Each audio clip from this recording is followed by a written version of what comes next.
Falls prevention is an important problem. Falls is an important problem in older people, and we have an aging population. Now we have 4 million Australians aged 65 and older, and in 20 years that will be 6 million older Australians.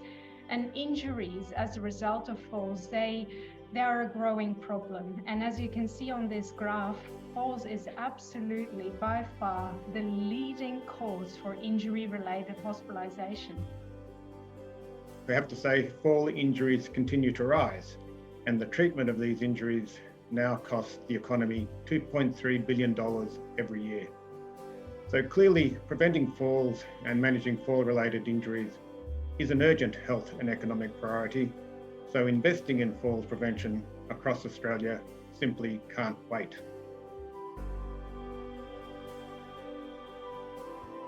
Now, I had a couple of small strokes which have affected my balance, and late last year I fell full length in my lounge room. Fortunately, no broken bones. We don't all die or are hospitalised. I just had very bad bruising. Having a fall sentences you to social isolation and loneliness, particularly if you live alone, far from close family.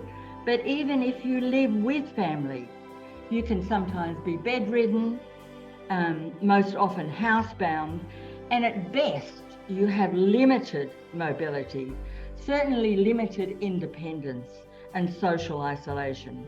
It burdens me to tell you that my own dear wife, Helen, became a falls risk. She developed shingles in her eye last February.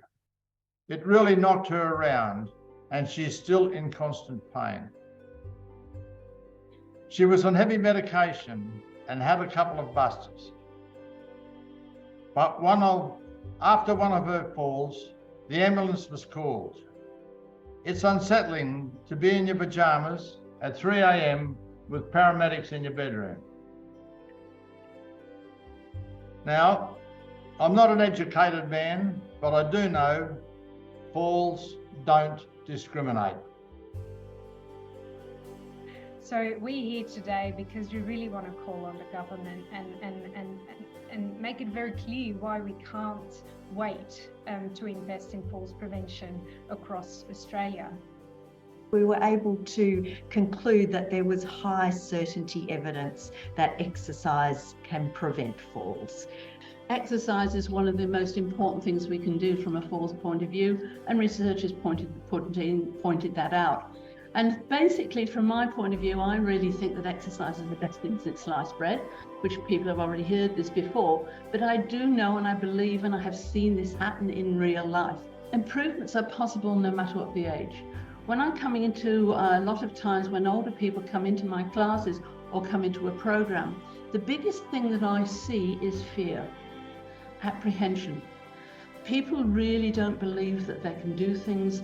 They are fearful of hurting themselves. They are fearful of things getting worse because exercise might exacerbate, say, something like their arthritis.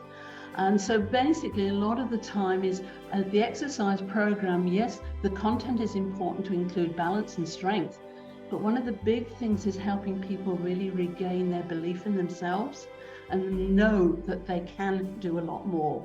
We definitely hope that we can create something here and make a change.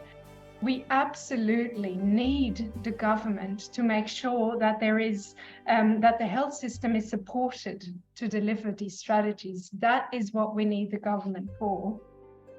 And that is why our key recommendation is to develop a 5-year national prevention strategy accompanied by long-term funding strategies with budget allocation to support the implementation, oversight, ongoing monitoring and review.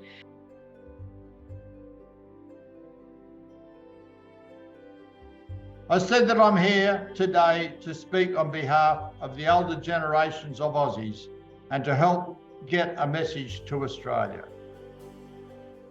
Well, as older Australians, we would love to see a big wake up about falls prevention. Helen Spall's story is a good story, but sadly, Pam's story is not. Everyone in the country should ask themselves, what will the story be for them and their loved ones?